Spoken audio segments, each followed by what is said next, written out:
Force pressure है क्या? कौन बताएगा व्हाट इज फोर्स?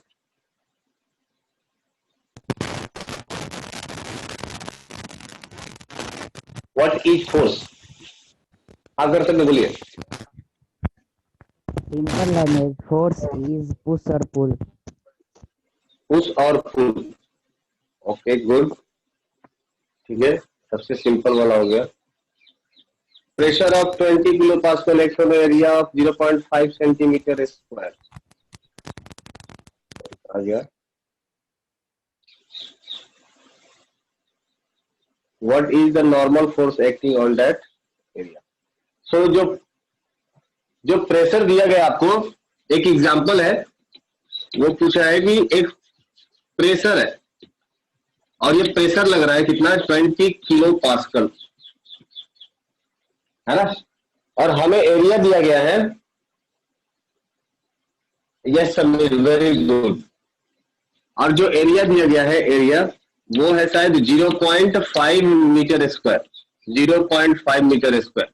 सो हमसे पूछा गया है कि what will be the normal force, what will be the normal force? कोई हमें बताएगा ये कैसे सॉल्व करेंगे?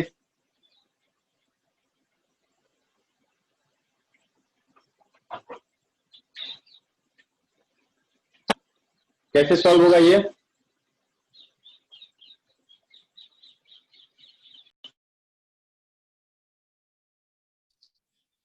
समीर आनंद 10 Newton,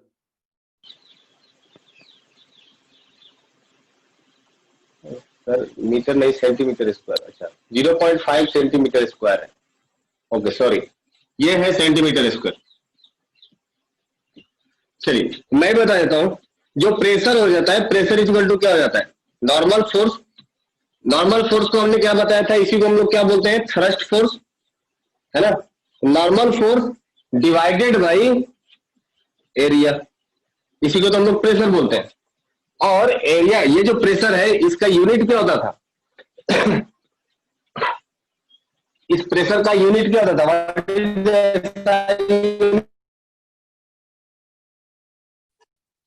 SI unit of pressure?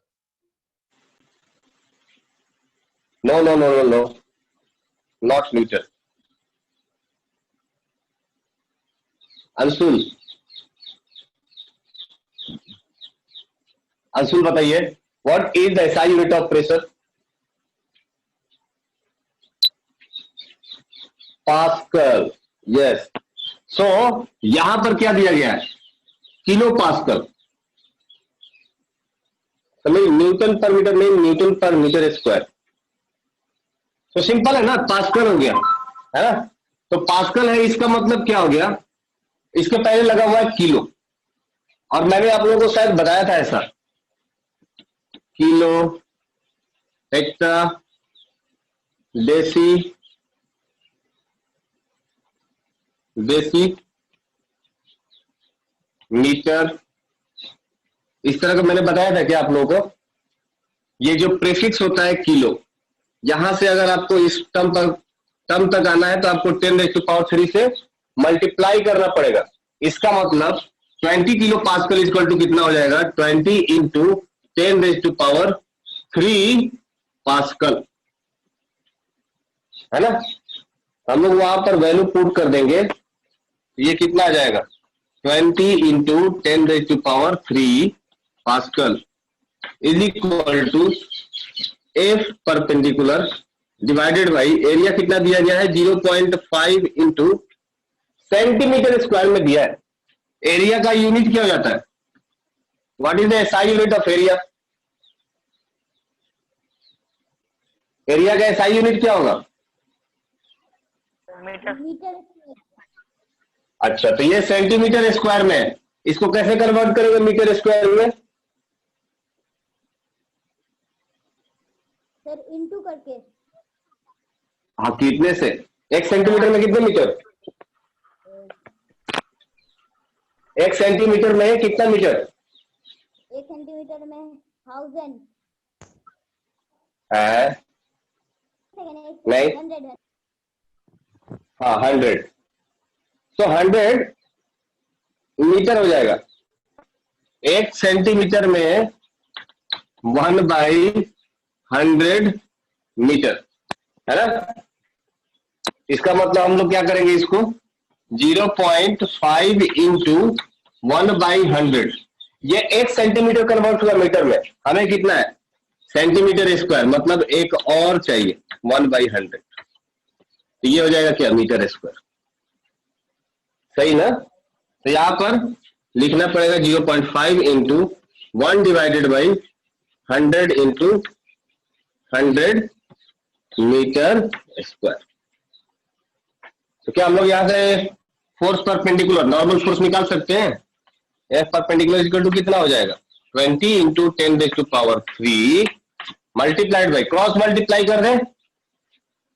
किसी को कोई समस्या है अगर मैं इसको क्रॉस मल्टीप्लाई कर दूं तो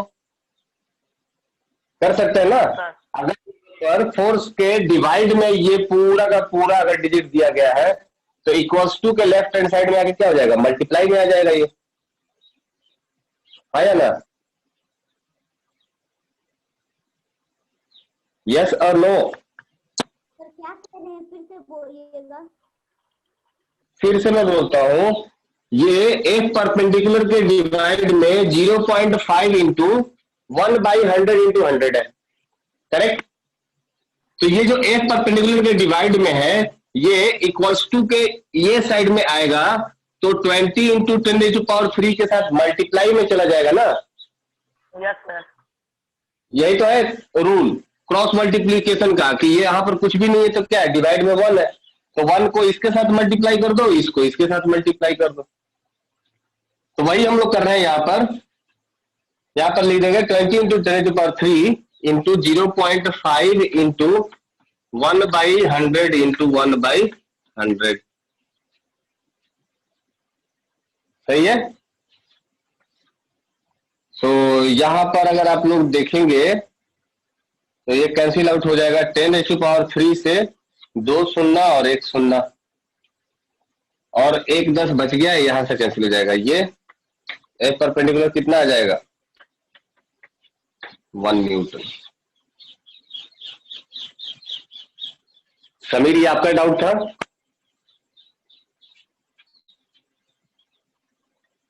समीर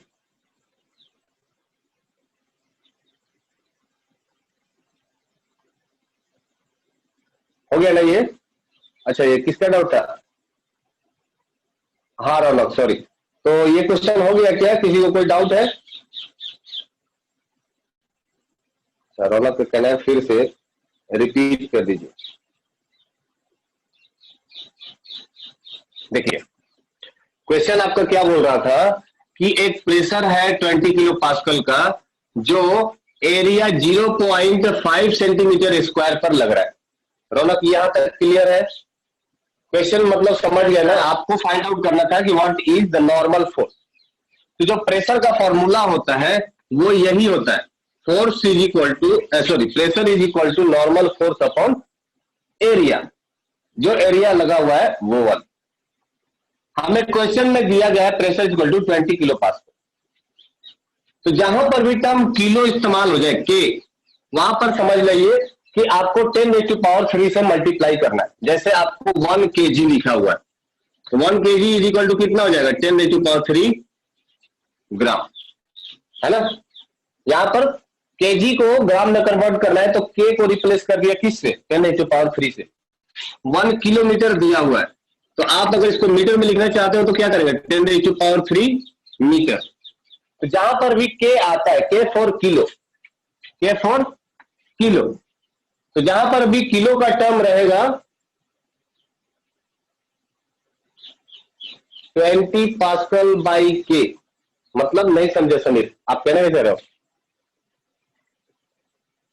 अगर किलो का टर्म कहीं पर भी रहेगा के का टर्म रहेगा तो आप इसको रिप्लेस कर सकते हो बाई मल्टीप्लाइंग 10⁻³। करेक्ट। के क्या है पास्कल का ये सफिक्स है। सफिक्स मतलब क्या होता है जो वर्ड के पहले आता है ना। तो यहां पर ओरिजिनल यूनिट क्या है पास्कल और किलो क्या है सफिक्स, तो किलो का मतलब ही होता है 10⁻³। रौनक ये क्लियर है क्या। Yes sir. ठीक है, तो हमने किलो पास्कल को लिख दिया 20 इंटू 10⁻³ पास्कल। अब आते हैं एरिया के ऊपर। एरिया का यूनिट दिया गया है सेंटीमीटर स्क्वायर। तो सेंटीमीटर स्क्वायर तो एरिया का एसआई यूनिट नहीं होता है? एरिया का एसआई यूनिट क्या होता है? Metre square. हम लोग सेंटीमीटर को कन्वर्ट कर देंगे मीटर में। So 1 centimetre is equal to होता है 1/100 मीटर। इसमें कोई डाउट है? No sir. ये तो होता है। यहां पर दिया गया सेंटीमीटर स्क्वायर। सेंटीमीटर स्क्वायर का मतलब क्या हो गया? सेंटीमीटर स्क्वायर का मतलब हो जाता है सेंटीमीटर इंटू सेंटीमीटर। कन्वर्ट करेंगे तो कितना हो जाएगा? 1/100 मीटर। तो दूसरे सेंटीमीटर को कन्वर्ट करेंगे तो कितना हो जाएगा? 1/100 मीटर। तो ये कितना हो जाएगा? सेंटीमीटर स्क्वायर हो गया ना? यस। तो सेंटीमीटर स्क्वायर को कन्वर्ट कर दिया किसमें? मीटर स्क्वायर में। 2 बार मीटर से मल्टीप्लाई कर दिया तो 0.5 इंटू 1/100 इंटू 1/100। ये हमारे पास आ गया एरिया और ये हमारे पास आ गया प्रेशर। क्लियर? अब हम लोग जो फॉर्मूला दिया गया है उस फॉर्मूले में हम लोग फिट कर देते हैं इसको। फॉर्मूला होता है pressure is equal to normal force upon area. Pressure हमें दिया गया कितना? 20 इंटू 10⁻³ पास्कल और एरिया मुझे मिल गया 0.5 into 1/100 into 100 metre square. Correct? हमें क्या चाहिए था? Force perpendicular. यस। हाँ समीर, क्यों नहीं? स्क्रीनशॉट ले लो, जो करना है करो। बेहतर होता है कि अगर आप उसी समय खुद से पेन से बना लोगे। हाँ सोच बताता हूं। ये हो गया क्या? Yes sir. गलत? ये क्लियर है क्या? Yes sir. ठीक है। एक क्वेश्चन पूछा गया हमसे कि what is barometer and manometer. देखिए, जो बैरोमीटर होता है,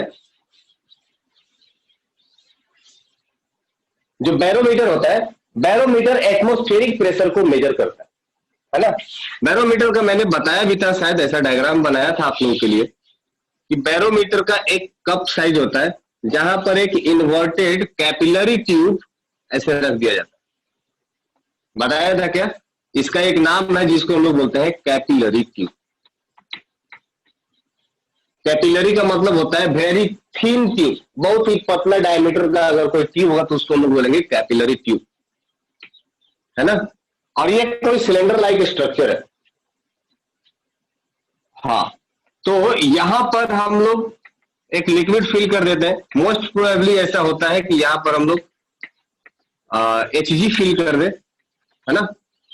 तो क्या होता है कि यहां से जब प्रेशर इस ओपन एरिया में लगता है, ये कौन सा प्रेशर लगेगा? Atmospheric pressure.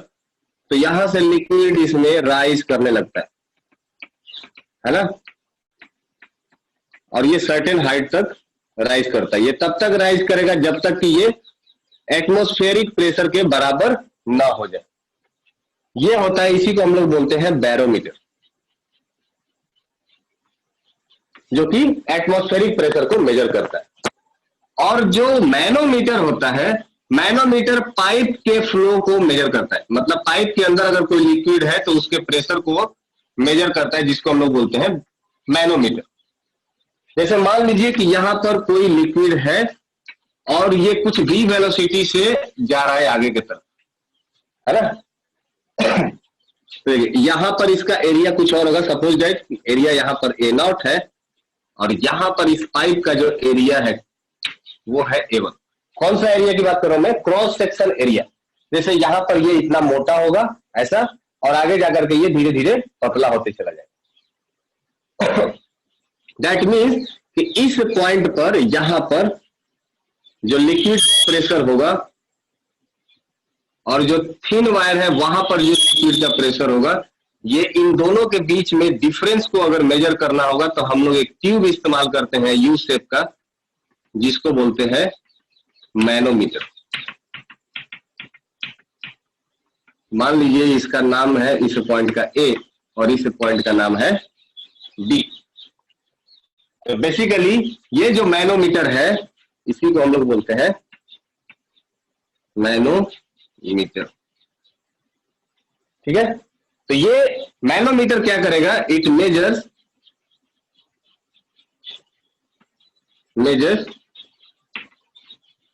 Difference between pressure of 2 point, 2 point का जो प्रेशर है उन दोनों के बीच में ये डिफरेंस मेजर करता है।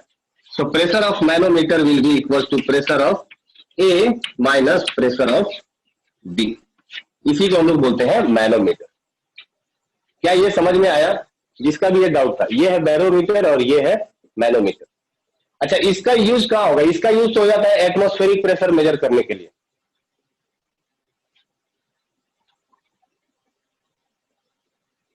इसका यूज कहां होगा, कोई बता सकता है क्या? प्रैक्टिकल एप्लीकेशन इसका बता सकते हो?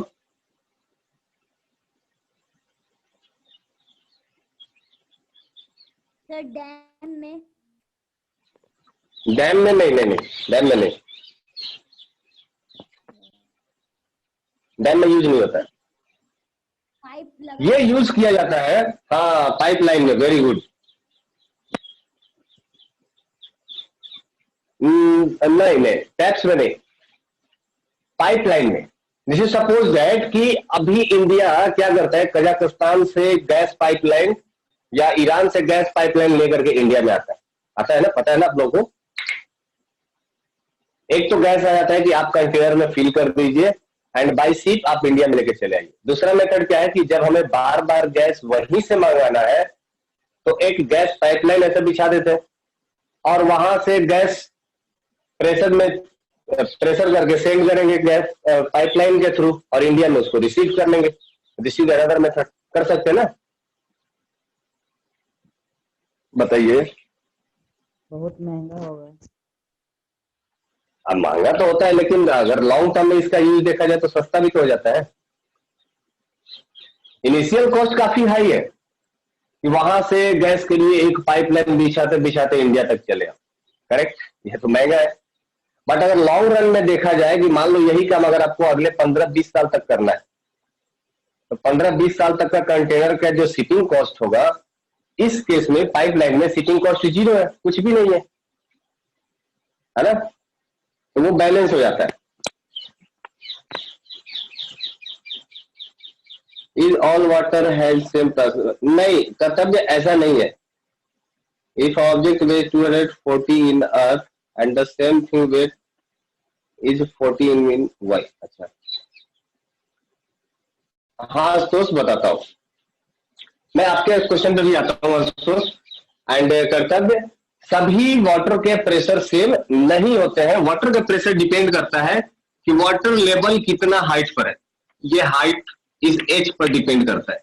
और ये जो पॉइंट है, जो सबसे बेड नीचे वाले बॉटम पॉइंट की बात कर रहा हूं, तो यहां पर अगर मैं प्रेशर की बात करूं तो प्रेशर इज इक्वल टू हो जाता है rho of water into G into H.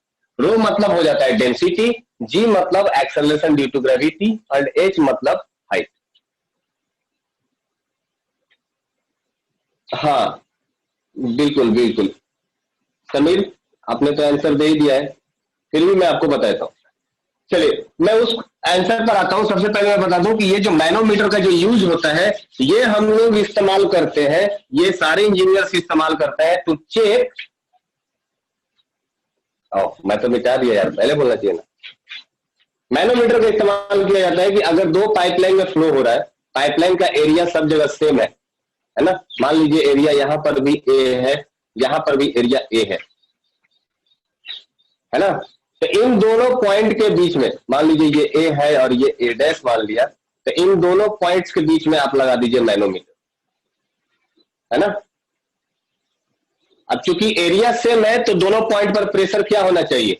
Same होना चाहिए। तो P A is equal to P A dash, तो दोनों के बीच में प्रेशर डिफरेंस कितना हो जाएगा? P A minus P A dash, ये हो जाएगा 0 के बराबर। क्यों? क्योंकि पाइपलाइन का एरिया सेम है, तो लेंथ से कोई मतलब नहीं है, लेंथ चाहे कितना भी ले लो, प्रेशर ऑलमोस्ट सेम रहेगा, प्रेशर डिफरेंस दोनों पॉइंट के बीच में नहीं होगा। हाँ, प्रेशर डिफरेंस कब आ जाएगा? जैसे मान लो कहीं पर पाइपलाइन लीकेज हो गया और यहां से मटेरियल बाहर लीक कर रहा है, बाहर की तरफ निकल रहा है, इसका मतलब ए और ए डैश पॉइंट के प्रेशर के बीच में एक कुछ ना कुछ डिफरेंस आ जाएगा। लेट से डैश की वो डिफरेंस आ गया P, है ना। तो अगर दो पॉइंट के बीच में प्रेशर आने लगा तो आप समझ जाएंगे कि अच्छा ये पॉइंट और ये पॉइंट के बीच में कहीं ना कहीं लीकेज है। अदरवाइज एक बार अगर लीकेज हो गया तो मुझे अफगानिस्तान से लेके इंडिया तक सारे पाइपलाइन को चेक करना पड़ेगा कि लीकेज है क्या। बात आई समझ में। तो ये मैनोमीटर इसमें हेल्प करता है to find the leakage within pipeline system. Similarly ये शहर में जो बिछा हुआ है ना,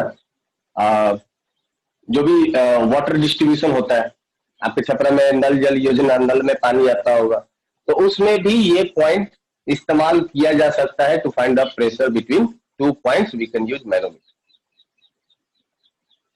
हो गया। चलिए अब मैं आपके क्वेश्चन पर आता हूं। आपका जो क्वेश्चन था वो ये था कि अगर अर्थ पर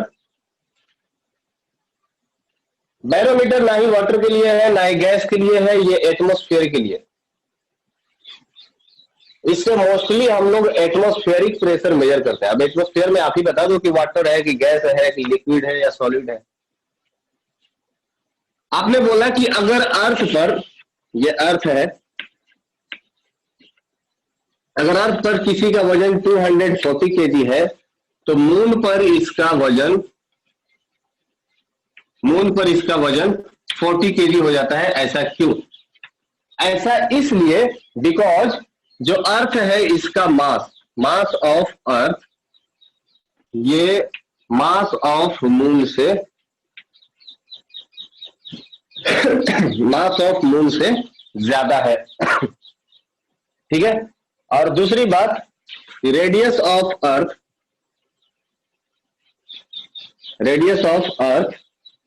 ये भी रेडियस ऑफ मून से ज्यादा है। इसके वजह से force due to gravitation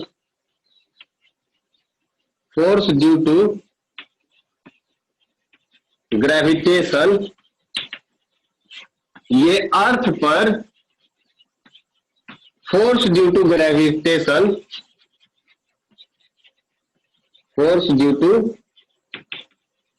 gravitation at moon, ये इससे बड़ा है।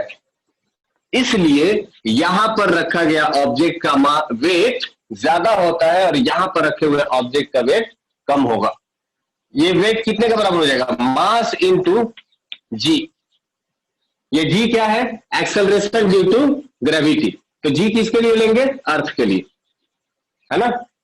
अब ये जी अर्थ ज्यादा क्यों हो जाता है? क्योंकि जिसका फोर्स ज्यादा उसका एक्सेलरेशन ज्यादा। क्यों? क्योंकि force is equal to mass into acceleration होता है। तो जिसका फोर्स ज्यादा होगा उसका एक्सेलरेशन भी ज्यादा होगा। सिमिलरली ये जो वेट आएगा ये भी कितना हो जाएगा? मास इंटू जी, और जी किसकी वजह से? Acceleration due to moon. तो देखिए जिसका फोर्स ज्यादा उसका जी ज्यादा, जिसका G acceleration due to gravity ज्यादा उसका वेट भी ज्यादा। तो अर्थ का वेट मून के अर्थ से 6 टाइम्स ज्यादा हो जाता है। जैसे अगर मून पर किसी चीज का वजन 60 केजी है तो अर्थ पर आकर के उसका वजन 360 केजी हो जाएगा। क्लियर है ये? किसका डाउट था? मेरा क्लियर है। हाँ ठीक है। क्या समझ में आया ये? यस। और किसी को कुछ पूछना है तो पूछ लीजिए। फिजिक्स में कहीं से भी कुछ डाउट आता है तो।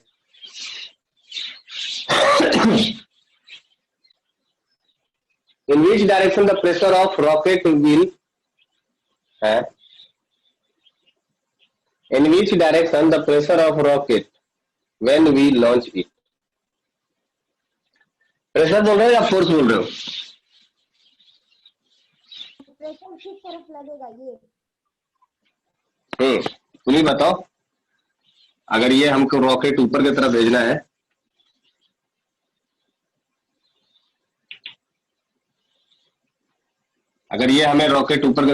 है तो बताओ न्यूटन के थर्ड लॉ के द्वारा कि फोर्स किधर की तरफ लगना चाहिए?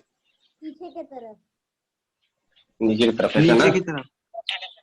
हाँ अगर नीचे की तरफ फोर्स लगेगा तो इस पर फोर्स किधर कैसे लगेगा? रॉकेट पर फोर्स लगेगा ऊपर की तरफ, सही है ना? इसका मतलब प्रेशर का डायरेक्शन किधर होना चाहिए? डाउनवर्ड डायरेक्शन में। और वो प्रेशर कितना लगेगा, कोई बता सकता है? ग्रेविटेशनल बताओ बताओ। ग्रेविटेशनल फोर्स से ज्यादा। जैसे मान लीजिए कि इस रॉकेट का मास है 200 kg, मान लेते हैं, है ना? तो मान लीजिए कि ये 200 kg का एक रॉकेट है, जो सैटेलाइट है, जो कि हमें स्पेस में भेजना है। इसका मतलब इस पर टोटल ग्रेविटेशनल फोर्स कितना लगेगा? ग्रेविटेशनल फोर्स कितना लगेगा? Mass into acceleration, 200 into 10 newton. G का वैल्यू कितना होता है? 10 होता है ना? हाँ ना बोलो। ये क्लियर है क्या? ये सब क्लियर है। समीर, वेट इजिकल टू क्या हो जाता है? मास इंटू एक्सेलरेशन, mg के बराबर ना? बोलो बोलो। वेट इजिकल टू क्या हो जाता है? m इंटू जी के बराबर।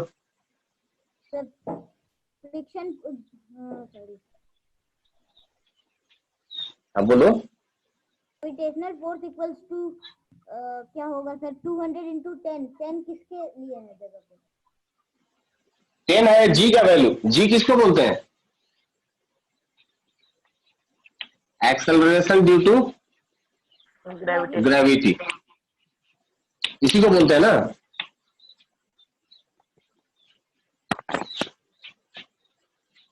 एरोप्लेन में नीचे नहीं लगता है। एरोप्लेन कैसे उड़ता है? सामने की तरफ ना।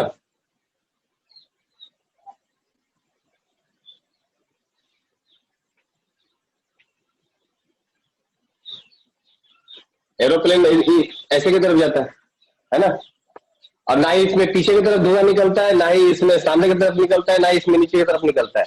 एरोप्लेन का उड़ने का कंसेप्ट ही अलग है, वो दूसरा कंसेप्ट है। वो कंसेप्ट मैं आप लोगों को बता नहीं सकता हूं। पहले तो यही नहीं समझ में आ रहा है, तो वो कंसेप्ट कैसे बताऊंगा? फोर्स ड्यू टू ग्रेविटी क्या होता है बताइए? वेट इज इक्वल टू कितना होता है?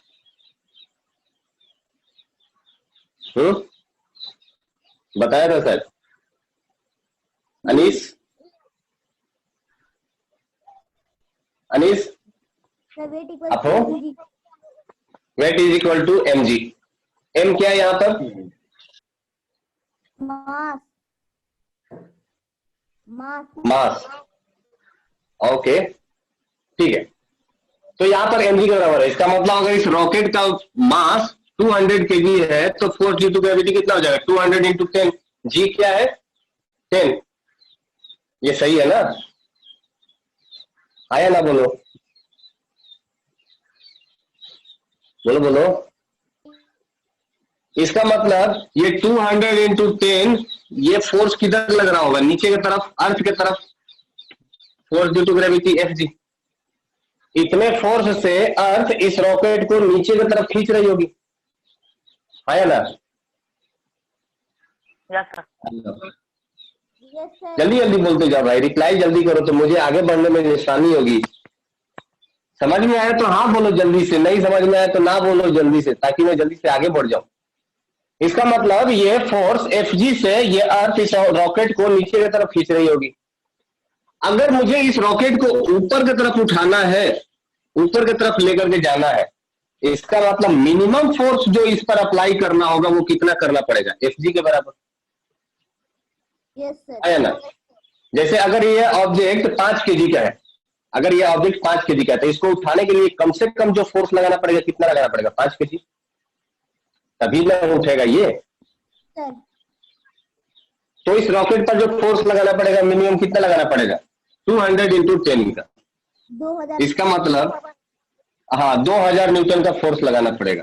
तो यहां पर जो भी एरिया आएगा, प्रेशर इज इक्वल टू कितना हो जाएगा? फोर्स कितना लगा रहे हैं? 2000 न्यूटन। एरिया हम जितना भी ले लें इतना प्रेशर हो जाएगा, और ये प्रेशर किधर हो जाएगा?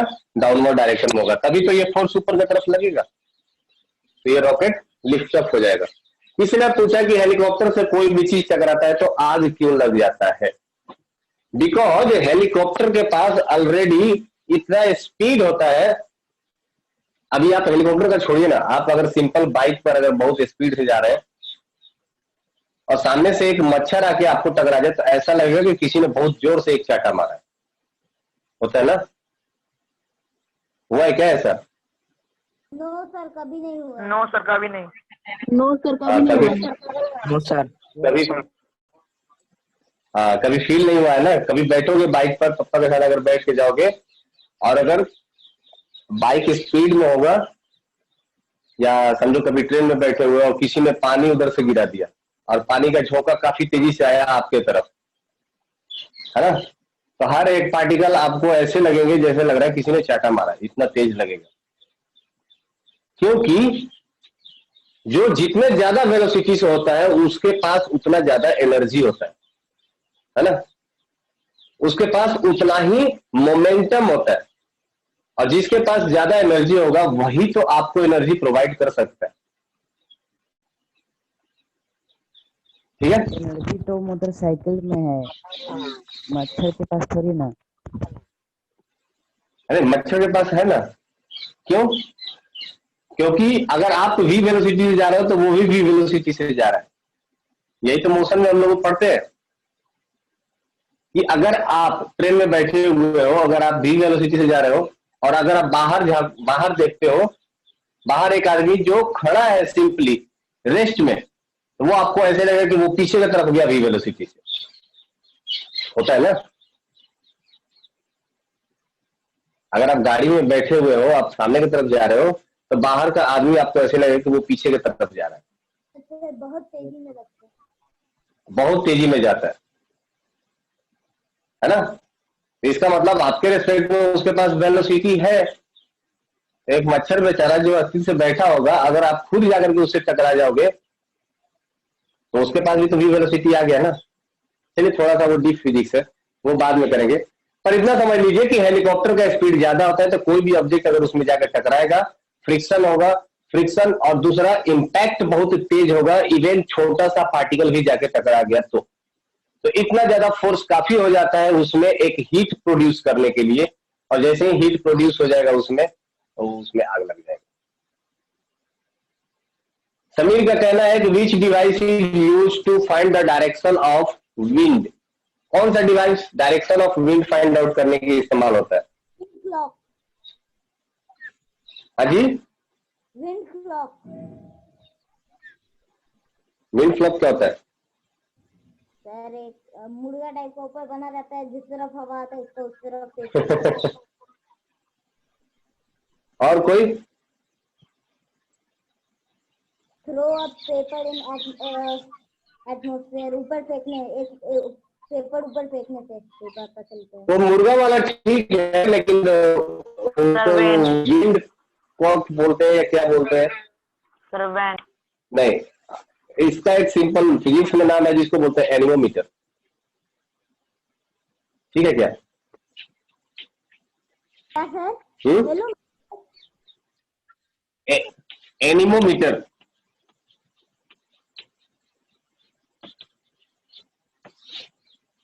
है ना? वो मुर्गा वाला ठीक बोल रहा है, ऐसा ही होता है। ऐसा 4 रॉड लगा रहेगा, यहाँ पर एक प्लेट लगा देंगे, है ना? यहाँ पर एक प्लेट लगा देंगे, यहाँ पर एक प्लेट लगा देंगे, यहाँ पर एक प्लेट लगा देंगे, है ना?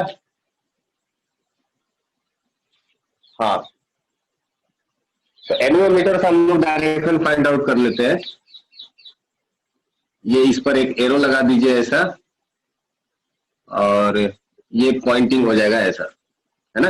तो जैसे ही हवा फ्लो करेगा ये क्या कर देगा, इस एरो को इस पॉइंट के अबाउट ऐसा रोटेट करा देगा, and this arrow will become in the direction of flow of wind. वैसे पता करने के लिए तो बहुत सारी चीजों से पता कर सकते हैं। सिंपल एक धूल उठाइए, ऊपर से बुरबुरा दीजिए, और अगर जिस डायरेक्शन में वो धूल जाता है उसी डायरेक्शन में हवा का डायरेक्शन होगा। लेकिन एक डिवाइस है जिसको एनीमोमीटर का नाम दिया गया। नहीं बाबा नहीं, कोई इंसेक्ट स्पेस में नहीं जा सकता है। सबसे हाईएस्ट वो चील है जो उड़ सकता है, उसके ऊपर कोई नहीं जा सकता। हाँ समीर, तो वो क्या है, एनोमीटर से ही तो direction of speed find out, direction of wind find out कर सकते हैं ना।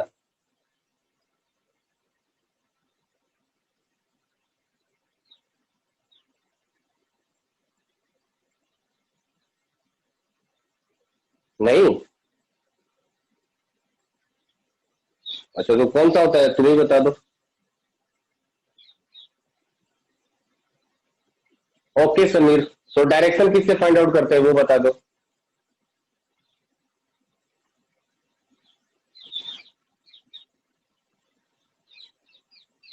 बता दो डायरेक्शन ऑफ विंड किससे मेजर करते हैं।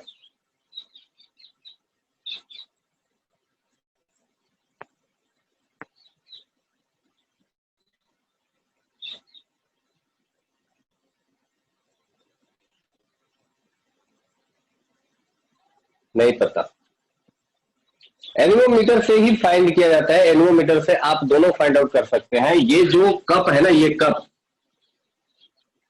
कप लगा रहता है to find the direction of, sorry direction बोल रहा हूं, स्पीड ऑफ विंड फ्लो। ये जितने तेजी से रोटेट करेगा उतना ही स्पीड होगा विंड का, है ना। और ये जो एरो जो बना हुआ है ऊपर, ये एरो हमें बताता है कि डायरेक्शन ऑफ विंड क्या होगा। हर अलग हो सकता है, विंड वेन होगा, तो कुछ भी होगा, मालूम नहीं।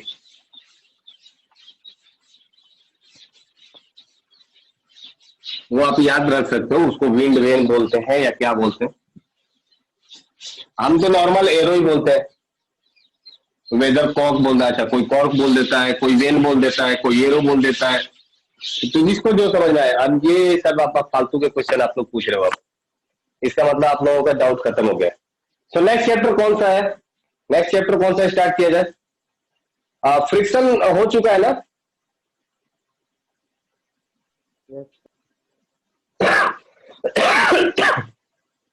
ओके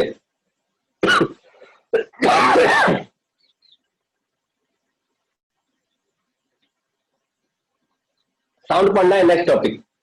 चलिए नेक्स्ट टॉपिक हम लोग देते हैं साउंड, आवाज। यही हो गया ना। साउंड क्या है, what is sound.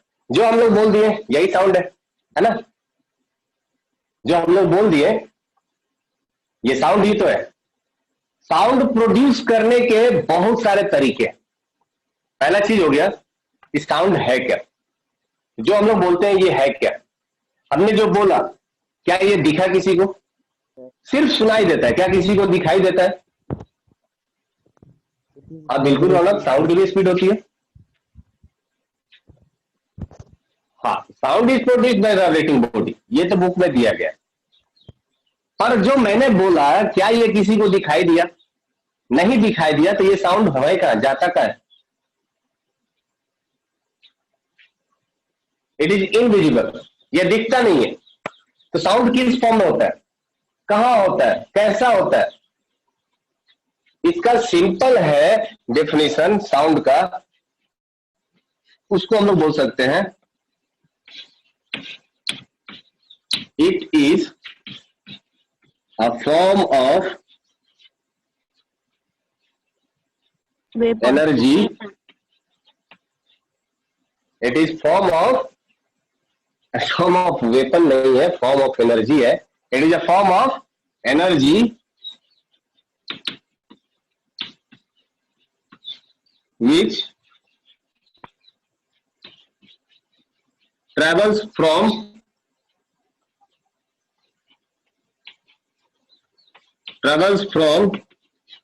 one point to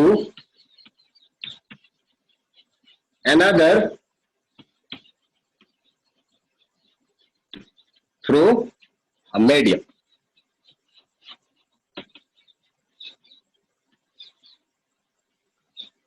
तो साउंड क्या है, it is a form of energy. Energy क्या है, एनर्जी मतलब हम लोग सब लोग जानते हैं, है ना। हाँ, दूसरा डेफिनेशन ये भी हो सकता है, the sound is a form of energy which gives us a sensation of hearing. ये भी एक डिफिनीशन है ना, वो भी गलत नहीं है, गलत ये भी नहीं है, दोनों ही आपको क्या कर रहे हैं, उसके कैरेक्टरिस्टिक ही तो बता रहे हैं, है ना। हाँ बिल्कुल Raunak, sound is a form of energy which enable us या which gives us the sensation of hearing is called sound. या sound is a form of energy which travels from one point to another through a medium. उसको भी हम लोग क्या बोलेंगे, sound ही बोलेंगे। या इसमें और ऐड कर दीजिए,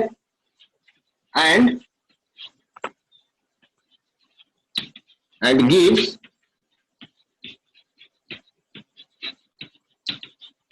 sensation of hearing।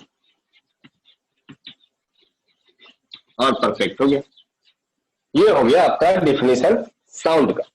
कुल मिला जुला करके बात ये हो गई कि जो साउंड है ये क्या है, एक एनर्जी का फॉर्म है, ठीक है। और ये एक पॉइंट से दूसरे पॉइंट पर जा सकता है कब, जब इसके पास एक मीडियम है तब, ठीक है। तो क्वेश्चन यहां से सबसे पहला एराइज होता है कि बेसिकली ये साउंड प्रोड्यूस कैसे होता है, ये साउंड प्रोड्यूस होता कैसे, बोल तो दिया, ठीक है, सुन भी लिया, ये साउंड प्रोड्यूस कैसे होता है। हाउ डज साउंड प्रोड्यूस,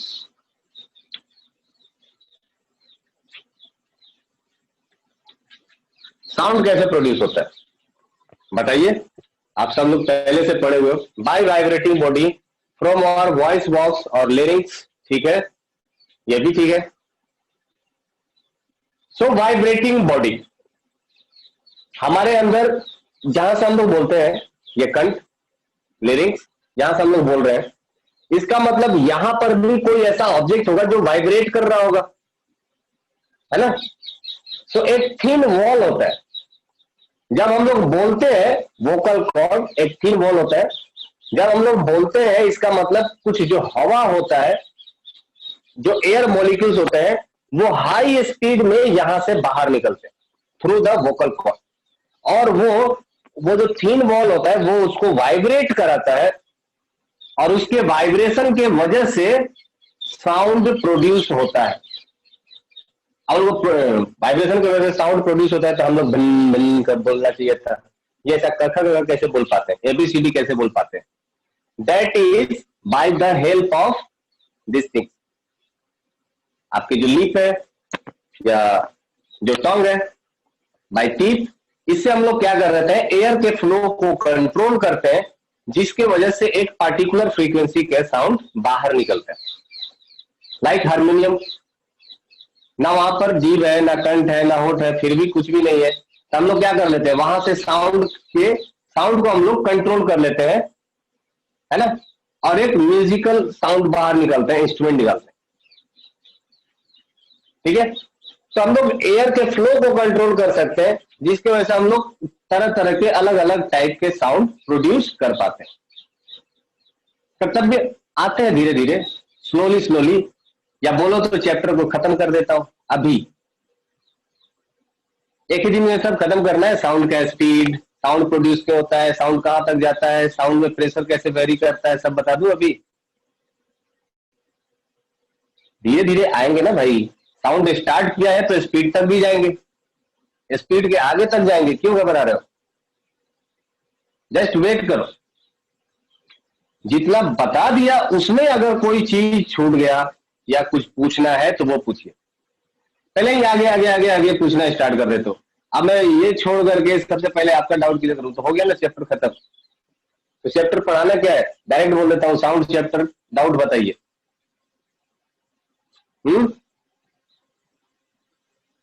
जब बताया ही नहीं तो उसमें डाउट आपको कैसे आ गया। हाँ, थोड़ा थोड़ा करके इंटरेस्ट आता है, इसीलिए इंटरेस्ट काफी आगे आगे भाग रहा है, मैं देख रहा हूं। चलिए, how does sound produce, sound कैसे प्रोड्यूस होता है। तो साउंड प्रोड्यूस करने के पीछे आप लोगों ने बता दिया सबसे पहला रीजन फ्रॉम वाइब्रेटिंग बॉडी, ठीक है, ये तो क्लियर है। वाइब्रेटिंग बॉडी, अगर कोई बॉडी अगर वाइब्रेट करेगा तो वो साउंड प्रोड्यूस करेगा। तो वाइब्रेटिंग बॉडी ही क्यों, वाई, दूसरा क्यों नहीं? अगर मैंने ये पेन लिया, टेस्टर है, ये हिट किया, साउंड प्रोड्यूस हो रहा है ना। हर एक ऑब्जेक्ट जिसको हम लोग हिट करते हैं, जिसको स्टक करते हैं, वो साउंड प्रोड्यूस करता है because of to and fro motion of molecule. Yes, very good.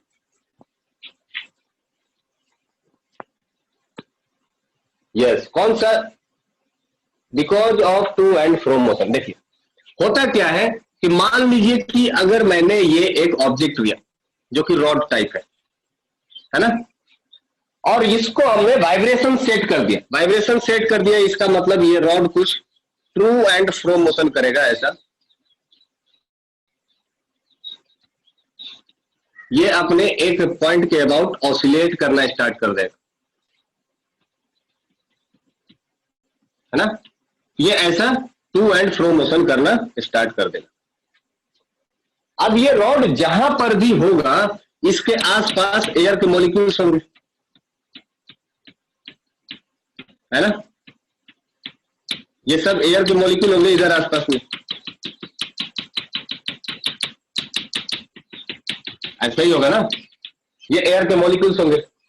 तो जैसे ही हम लोग इसमें वाइब्रेशन सेट करते हैं,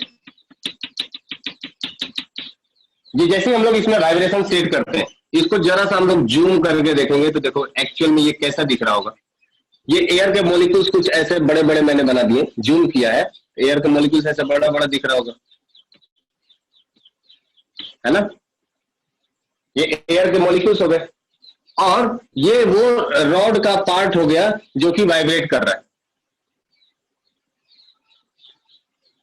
ये वो रॉड का पार्ट हो गया जो कि वाइब्रेट कर रहा है। ये कभी ऊपर जाएगा और कभी नीचे जाएगा। तो जैसे ही ये रॉड ऊपर की तरफ जाएगा, ये इस मॉलिक्यूल से टकराएगा, टकराएगा ना, यस और नो। जैसे ही ये रॉड ऊपर की तरफ जाएगा, ये इस मॉलिक्यूल से टकराएगा, एयर के मॉलिक्यूल से, और ये मॉलिक्यूल के पास वेलोसिटी आ जाएगा कुछ ना कुछ। अब ये मॉलिक्यूल जाएगा और मॉलिक्यूल जाकर के ये इससे टकरा जाएगा, है ना। अब जब ये मॉलिक्यूल इस मॉलिक्यूल से टकराएगा तो फिर ये ऊपर की तरफ जाना स्टार्ट करेगा, फिर ये इस मॉलिक्यूल को टकरा करके इधर की तरफ भेज देगा, करेक्ट। सिमिलरली ये मॉलिक्यूल ऊपर की तरफ जाएगा, इससे टकराएगा, ये मॉलिक्यूल इधर की तरफ जाना स्टार्ट कर देगा, ये मॉलिक्यूल ऐसे भागना स्टार्ट करेगा। मतलब एयर के हर एक मॉलिक्यूल्स के पास स्पीड आ जाएगा, वेलोसिटी आ जाएगा एक पार्टिकुलर डायरेक्शन में। याद रखिए, मोशन में तो एयर के मॉलिक्यूल्स हमेशा रहते हैं, है ना। हमेशा एयर के मॉलिक्यूल्स हमेशा मोशन में रहते हैं, लेकिन जब ये वाइब्रेशन सेट हो जाता है तो एयर के मॉलिक्यूल्स एक ही डायरेक्शन में भागना स्टार्ट कर देते हैं। मतलब उनके पास जो मोशन आ जाएगा अब एक पार्टिकुलर डायरेक्शन में हो जाएगा। आई बात समझ में? तो वाइब्रेटिंग बॉडी जो होता है, ये क्या करता है? It brings vibration in air molecules. Next point क्या लिख सकते हैं? Vibrating body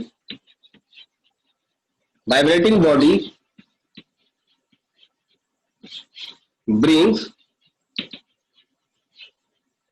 vibration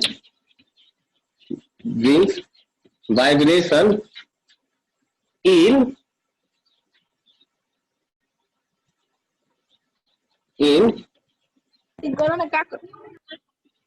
molecules of medium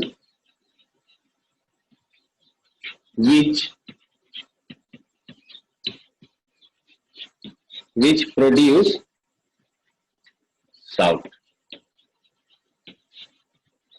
इस केस में हमने एक जो एग्जांपल लिया था, यहां पर ये क्या लिया था हमने? Air molecule. लेकिन क्या ये हमेशा एयर मॉलिक्यूल होगा? जरूरी नहीं है। क्या ये हमेशा एयर मॉलिक्यूल होगा? नहीं, ये सॉलिड पार्टिकल भी हो सकते हैं, है ना, ये लिक्विड पार्टिकल हो सकते हैं, ये गैस पार्टिकल जो कि आपका एयर है, गैस पार्टिकल हो सकता है। तो ये कुछ भी हो सकता है, जरूरी नहीं है। मैंने एग्जाम्पल के लिए एयर मॉलिक्यूल्स लिखा, ठीक है। कर्तव्य क्लास के बाद आपका डाउट मैं बता दूंगा। वाई एयर ब्लोज, है ना, why there is a storm, why there is a cyclone, this all type of questions I will explain after class. कोई दिक्कत तो नहीं है ना? Back to the syllabus. फिलहाल जो मैं बता रहा हूं उससे क्वेश्चन अगर कुछ पूछना है तो पूछिए, है ना। अभी बाहर के क्वेश्चन, भारत के प्रधानमंत्री कौन है? सर साउंड पढ़ा रहा है। अच्छा बताइए, बिहार के राज्यपाल कौन है?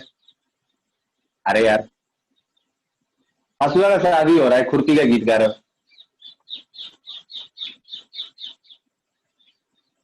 So how does sound produce from vibrating body?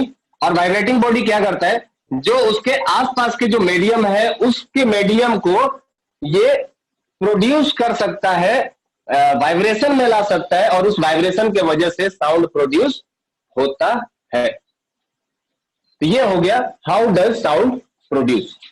Next question है इसमें, अच्छा अगर साउंड प्रोड्यूस हो गया तो साउंड प्रोपगेट कैसे होता है? अगर साउंड प्रोड्यूस हो गया तो साउंड प्रोपगेट क्यों होता है, कैसे होता है? हाउ डज साउंड प्रोपगेट, आगे कैसे बढ़ता है? ठीक है, तो इसके लिए मैं आपको 2-3 पॉइंट बताऊंगा इंपॉर्टेंट। वो क्या है? सबसे पहला, ये तो हम लोग जान गए कि sound is a form of energy, है ना। तो इसमें मैं आपको बताऊंगा sound is a wave. Sound is a wave. Sound एक एनर्जी का फॉर्म है, लेकिन वो किस फॉर्म में रहता है? वो वेव फॉर्म में रहता है। वेव किसको बोलते हैं? ये है वेव, इसी को हम लोग बोलते हैं वेव। जैसे अगर किसी भी झील में या किसी पानी के तालाब में अगर आप कंकड़ मारते हो, तो जो पानी का स्ट्रक्चर है कुछ इस तरह से, जो तरंग उठता है, that is called as wave, है ना। तो साउंड एक वेव की तरह होता है, और वेव क्या है? Wave is a form of energy. इतना ही बोलूंगा कि साउंड इज अ वेव, इससे ज्यादा डिटेल में नहीं बताऊंगा। सेकेंड, कौन सा वेव है? हाँ, रिपल्स बोल सकते हो उसको, ये एक फॉर्म ऑफ रिपल्स भी है। तो sound is a wave. And next इसमें बता सकता हूं कि there are 2 types of wave, है ना। 2 तरह का वेव होता है। एक हम लोग बोलते हैं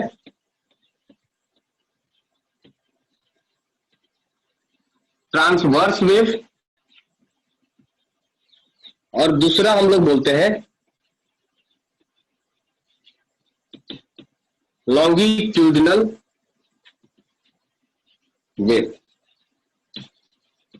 ये 2 तरह का हम लोग वेव जानना चाहिए, बहुत ज्यादा डिटेल में नहीं है, बेसिक है बस। सिर्फ वेव 2 टाइप का होता है, एक होता है लॉन्गिट्यूडिनल और एक हो जाता है ट्रांसवर्स।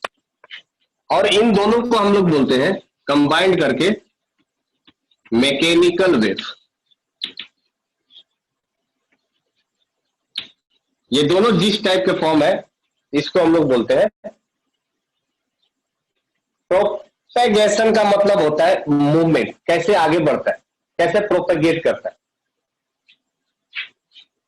है ना। जैसे ए पॉइंट से बी पॉइंट तक ये कैसे जाता है, इसका मतलब ये हो गया, ठीक है। सो साउंड एक वेव नेचर का होता है ना। साउंड इज अ वेव, और वेव 2 तरह का होता है, एक होता है ट्रांसवर्स वेव और एक होता है लॉन्गिट्यूडिनल वेव। और इन दोनों को मिला करके बोलते हैं मैकेनिकल वेव है ना। तो इन दोनों में से जो साउंड है वो कौन से टाइप का है, वो है लॉन्गिट्यूडनल टाइप का, है ना। Sound is a longitudinal wave. Sound is a longitudinal wave, है ना। अब इसमें नोट मैं आपको बता दूं, नोट मैकेनिकल वेव किसको बोलते हैं। सो मैकेनिकल वेव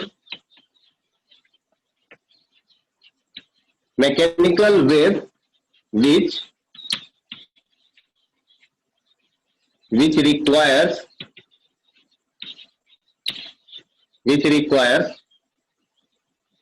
medium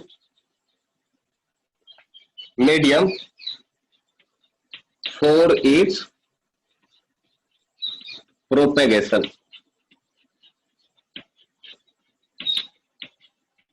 एक ऐसा वेव जिसको मूव करने के लिए एक मीडियम की जरूरत हो, उसको हम लोग क्या बोलेंगे, मैकेनिकल वेव, है ना। और साउंड क्या है, it is the one of the type of mechanical wave. Hence sound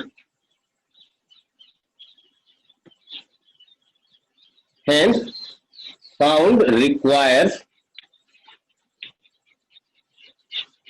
medium for its propagation।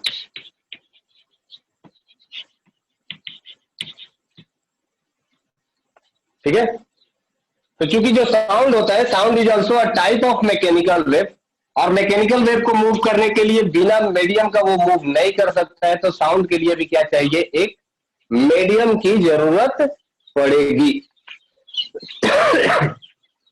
यहां तक किसी को डाउट है तो बताइए।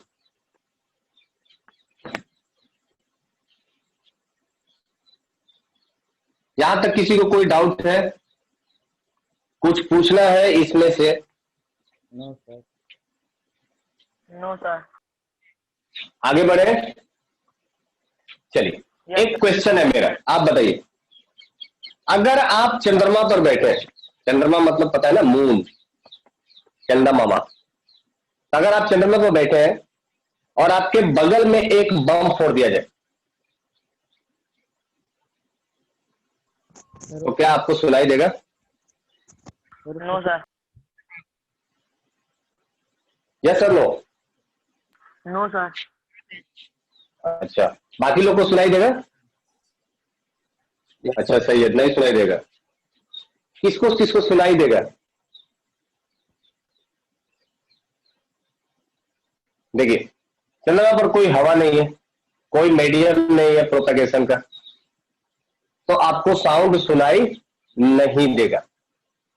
ऐसे अगर आप स्टैंड खड़ा रहोगे तो साउंड सुनाई नहीं देगा। एक तरीका है साउंड सुनने का, वो कौन सा तरीका हो सकता है? चेहरों पे भी आप साउंड सुन सकते हो। कैसे?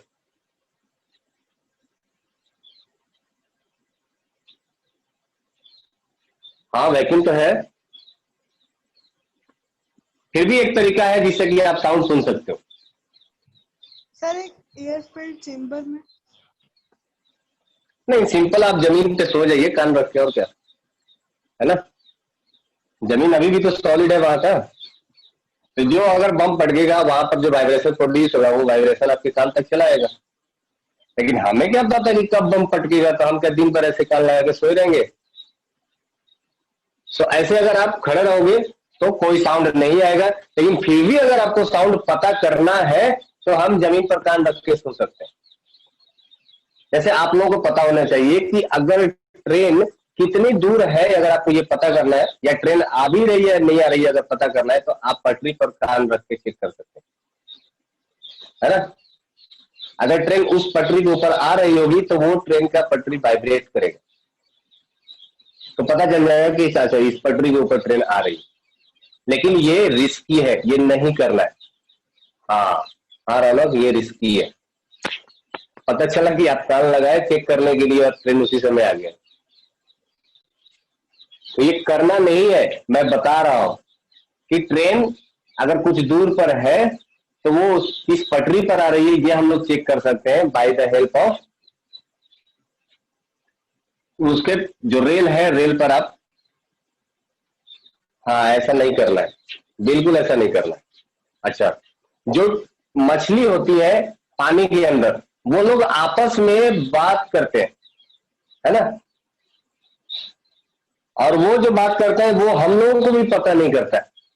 तो बेसिकली जो वो बात करते हैं, जो वो साउंड प्रोड्यूस करते हैं, वो वाटर में ट्रेवल करता है ना। तो एक मछली दूसरे मछली तक, जैसे डॉल्फिन है, ये लोग, डॉल्फिन एक साउंड प्रोड्यूस करता है जिसको बोलते हैं अल्ट्रासोनिक। अल्ट्रासोनिक साउंड प्रोड्यूस करता है और वो साउंड ट्रैवल करता है पानी में, जाता है, दूसरी मछली सुनती है या दूसरे इसे टकरा करके वो वापस चलाता है। तो वहां पर जो मीडियम है क्या है, वो वाटर है। जो बैट होता है, बैट चमगादड़, ये भी अल्ट्रासोनिक साउंड प्रोड्यूस करता है और अंधेरे में ये इसलिए चल पाता है बिकॉज रात में शांति हो जाती है ना, सब लोग शांत हो जाता है, तो उसके द्वारा प्रोड्यूस किए गए साउंड में नॉइज नहीं आता है। अभी क्या है, अभी मैं चिल्ला रहा हूं, उधर बाहर चिड़िया चिल्ला रही है, नीचे कोई और बाहर बच्चे चिल्ला रहे हैं, सब लोग चिल्ला रहे हैं। इस केस में अगर बैट अपना अल्ट्रासोनिक साउंड प्रोड्यूस करता है तो हो सकता है कि उसका साउंड डिस्टर्ब हो जाए और उसको कुछ और दूसरा साउंड सुनाई देने लगे, तो वो अपना डायरेक्शन इधर उधर खो देगा। हाँ बिल्कुल, हम लोग ड्रम को पानी में भी पीट सकते हैं, बशर्ते कि आप जितना फ्रीली हवा में पीट सकते हो, ऐसा इतना फ्रीली अगर आप पानी में भी बजा सकते हो तो अच्छी बात है, बजा लेना, सुन लोगे, है ना। शायद आप लोग पानी के अंदर अभी तो नहाए नहीं होंगे कभी। हाँ कर्तव्य बोलिए, कर्तव्य कोई डाउट है? नहीं, हाथ खड़ा किए थे। चलिए, तो यहां से कोई भी डाउट नहीं है, आगे बढ़ते फिर। इसका मतलब अगर साउंड को प्रोपेगेट करना है, साउंड को आगे बढ़ना है, तो उसे एक मीडियम की जरूरत होगी। बिना किसी मीडियम के साउंड प्रोपेगेट नहीं कर सकता है, इसलिए इसी को हम लोग बोलते हैं it is a mechanical wave, है ना।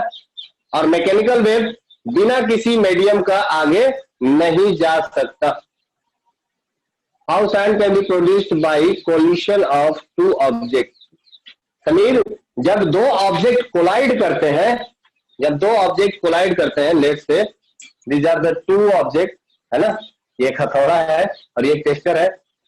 अगर दो ऑब्जेक्ट कोलाइड करेंगे, इसका मतलब ये क्या हो जाएगा, जो पहला ऑब्जेक्ट था, ये ऑब्जेक्ट अगर इसे टकरा रहा है, ये क्या करेगा, इसके मॉलिक्यूल के अंदर वाइब्रेशन प्रोड्यूस कर देगा। क्योंकि ये मेटल है तो मेटल के मॉलिक्यूल ज्यादा वाइब्रेट करते हैं then of non metal, they are more free. तो ये फ्री ज्यादा होते हैं, इसलिए ये इजिली वाइब्रेट कर जाते हैं। तो जैसे मैं इसको इस पे स्ट्राइक कर रहा हूं, हिट कर रहा हूं, कोलाइड कर रहा हूं, कोलिजन करा रहा हूं, तो ये क्या हो जाएंगे, दो मॉलिक्यूल्स आपस में टकराते हैं, जिसके वजह से वाइब्रेशन स्टार्ट हो जाता है और ये वाइब्रेट करने लगता है अपने आसपास के एयर मॉलिक्यूल से। हाँ, मेरे आसपास सारे सामान पड़ जाते हैं, मैं और भी इकट्ठा कर रहा हूं, है ना। मुझे पूरा साइंस लैब तैयार करना है।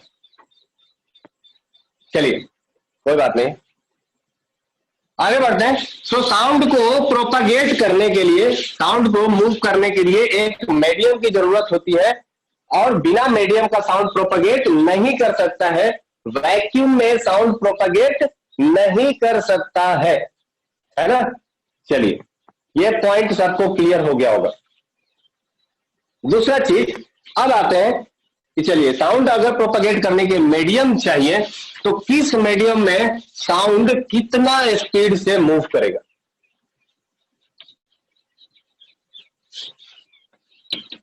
हाउ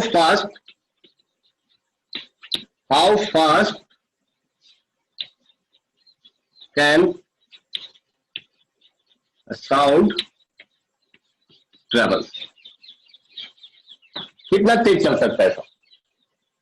देखिए सिंपल फंड है, सिंपल कंसेप्ट क्या था कि अगर मॉलिक्यूल्स, आप जो वाइब्रेटिंग बॉडी है ये मॉलिक्यूल्स को वाइब्रेट करता है, सिंपल कंसेप्ट यही है ना? अरे सॉरी, हाउ प्रोपगेशन में एक चीज बताना मैं आपको भूल गया, उसके बाद ही ये समझ में आएगा अच्छे से। प्रोपगेशन में पहला तो हो गया, चाहिए मीडियम की जरूरत होता है। दूसरा चीज ये है कि ये प्रोपगेट कैसे करता है, मेथड क्या होता है प्रोपगेशन का। तो ये वेव के फॉर्म में प्रोपगेट होता है, और ये वेव फॉर्म कैसे होता है, जैसे मान लीजिए इसको हम लोग बोलते हैं ट्यूनिंग फॉर्म, है ना? ये एक यू लाइक स्ट्रक्चर होता है जिसको हम लोग बोलते हैं ट्यूनिंग फॉर्म। ट्यूनिंग फॉर्म कैसा होता है, देखिए जस्ट लाइक दिस, ये जैसा दिख रहा है ना यू, ऐसा एक ट्यूनिंग फॉर्म होता है। तो इसको हम लोग हीट करते हैं, ऐसा ये हीट करेंगे तो ये वाइब्रेट करना स्टार्ट हो जाता है, इसी को हम लोग बोलते हैं ट्यूनिंग फॉर्क, है ना? तो ये ट्यूनिंग फॉर्क को जब हम लोग वाइब्रेट करेंगे तो ये मूव करना स्टार्ट कर देगा, ऐसा, है ना? अब मैं क्या कर रहा हूं, मान लेता हूं कि यहां पर एयर के मॉलिक्यूल्स कुछ स्टार्टिंग में ऐसे होंगे, थोड़ा छोटा बनाते हैं, इक्वी डिस्टेंस, मतलब मान लेते हैं कि सब कुछ कुछ दूरी पर रहे होंगे और एयर मॉलिक्यूल्स कुछ ऐसे होंगे। शायद इसमें ही टाइम आज चला जाए, आज हम लोग स्पीड तक ना पहुंच पाए, है ना? ये हम लोगों ने एज्यूम किया कि ये एयर मॉलिक्यूल्स है, एयर मॉलिक्यूल्स है। कब? इनिशियली,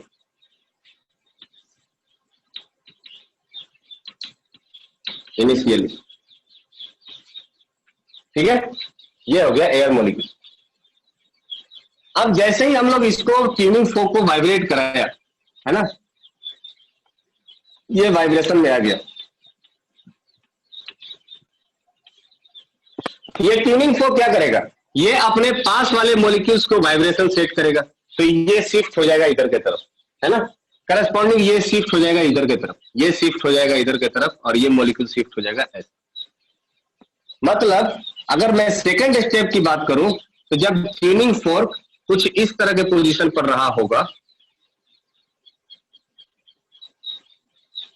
ये इसका ओरिजिनल मीन पोजीशन है, और यहां से कुछ एंगल पर अगर ऐसा चला गया तो ये क्या करेगा, ये एयर मॉलिक्यूल्स को ऐसा कंप्रेस कर देगा, है ना? ये मॉलिक्यूल्स सब पास पास आ जाएंगे।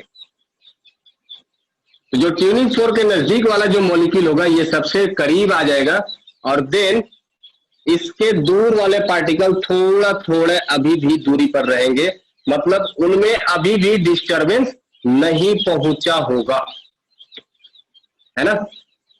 उनमें डिस्टरबेंस अभी भी नहीं पहुंचा होगा, तो ये नॉर्मली अपने मीन पोजीशन पर होंगे जैसे पहले थे, अनडिस्टर्ब, दूर दूर।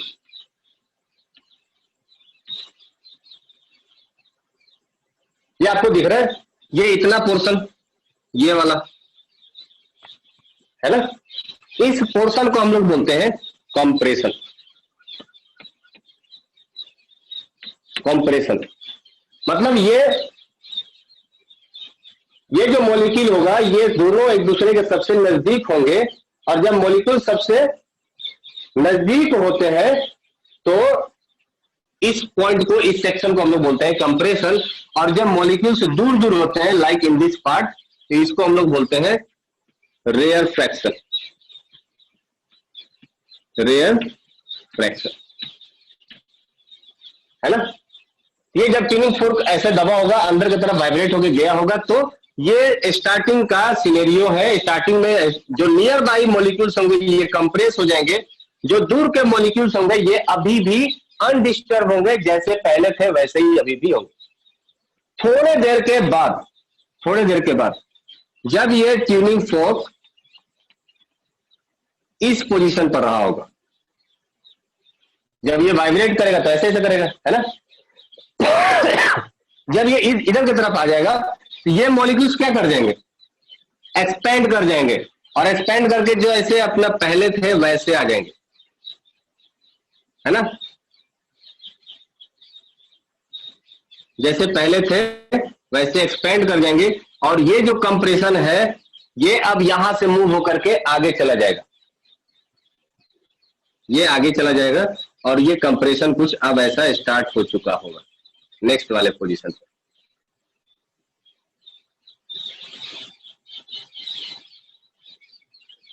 ये समझ में आ रहा है? किसी को डाउट होगा तो प्लीज पूछ लीजिएगा अभी, वरना रात का खाना पचेगा नहीं।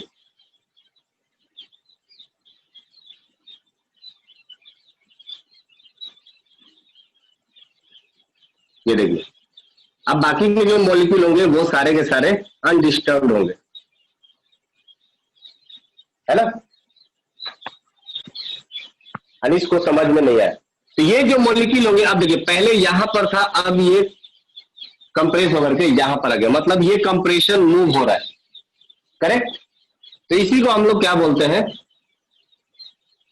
इसी को हम लोग बोलते हैं, फिर इसको भी बोल सकते हैं क्या, कंप्रेशन। इतने दूर को बोलेंगे रेयर फ्रैक्शन, रेयर फ्रैक्शन, और इसको हम लोग बोलेंगे रेयर फ्रैक्शन। अब देखिए, कभी आप लोगों ने केचुआ को चलते हुए देखा है, अर्थवॉर्म? अगर नहीं देखे हो तो YouTube पर देखिए, या घर के आसपास बहुत सारे केचुआ होंगे, कभी उनको चलते हुए देखिए। जब आप उनको चलते हुए देखेंगे ना तो आपको पता चलेगा कि जो फ्रंट हेड साइड है वहां से पहले ऐसे कंप्रेस होते हैं, है ना, फिर फैलना स्टार्ट होते हैं, फिर कंप्रेस होते हैं, फिर फैलना स्टार्ट होते हैं, फिर कंप्रेस होते हैं, फिर फैलना स्टार्ट। ऐसा चलता है ना केचुआ, आया ना, केचुआ ऐसे ही चलता है ना, यस ऐसा अर्थवॉर्म होगा। पहला वो कंप्रेस करता है अपने बॉडी को, फिर एक्सपेंड कराता है, फिर कंप्रेस करता है, फिर एक्सपेंड कराता है, फिर कंप्रेस कराता है, फिर नहीं, स्नेक नहीं करता यार, स्नेक तो ऐसे ऐसे चलता है, क्या यार, स्नेक ऐसे ऐसे चलता है ना, वो तो रेंगता है आगे तक। केचुआ का चलने का स्टाइल कुछ और है, ये पहले कंप्रेस होगा, फिर एक्सपेंड होगा, फिर कंप्रेस होगा, फिर एक्सपेंड होगा, फिर कंप्रेस होगा और फिर एक्सपेंड होगा। मैं कल केचुआ लगाऊंगा नेक्स्ट क्लास में, याद दिला देना तुम लोग, मैं केचुआ लगा के आप लोगों को दिखा दूंगा कि कैसे कंप्रेशन होता है और कैसे रेयर फ्रैक्शन होता है। यहाँ पर भी इस केस में भी यही है, ये एयर मॉलिक्यूल्स नजदीक आ गए, कंप्रेस हो गया, फिर ये एक्सपेंड करेगा, फिर कंप्रेस करेगा, फिर ये एक्सपेंड करेगा, फिर ये कंप्रेस करेगा, फिर ये एक्सपेंड करेगा, फिर ये कंप्रेस करेगा। There will be a series of compression, rarefaction, compression, rarefaction, compression. नहीं रहना अभी मत दिखाओ, अभी टाइम हो गया सर, हाँ टाइम हो चुका है, ठीक है। So sound produce due to compression and rarefaction. Next class में हम लोग इसी से आगे बढ़ेंगे। हाँ, तो टाइम हो चुका है, आप लोगों का खेलने का समय हो गया है, पी जाइए और पढ़ते रहिए। कोई डाउट है तो पूछ लीजिए, जिसको डाउट है वो रुक सकता है, बाकी लोग जा सकते हैं। Doubt sir. Bye bye. हाँ बोलिए, किसको डाउट है? Bye bye sir. Bye bye. जिसको डाउट है वो रुक सकते हैं, पूछिए किसको क्या पूछना है।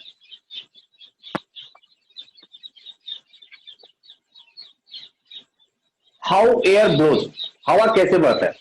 देखिए ये तो शायद आप लोगों ने 6th में पढ़ा होगा, sea breeze and land breeze, है ना, सी ब्रीज पढ़े हो ना, और लैंड ब्रीज। बेसिकली ये जो सी जो होता है, देखो मान लो यहाँ पर ये सी है, यहाँ पर लैंड है, और इधर से सूर्य भगवान अपना रोशनी भेज रहे होंगे, रोशनी इन द सेंस कि हीट प्रोड्यूस कर रहे होंगे।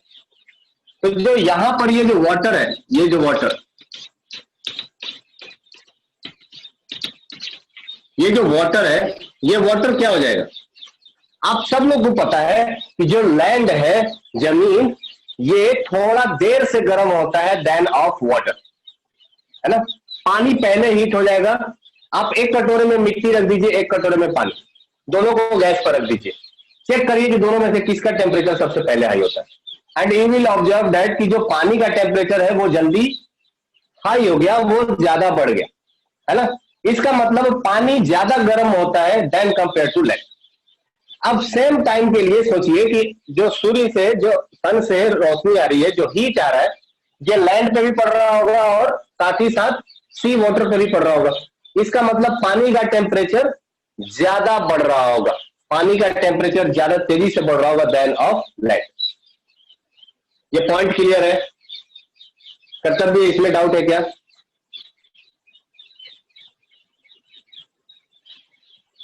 कर्तव्य, यस सर।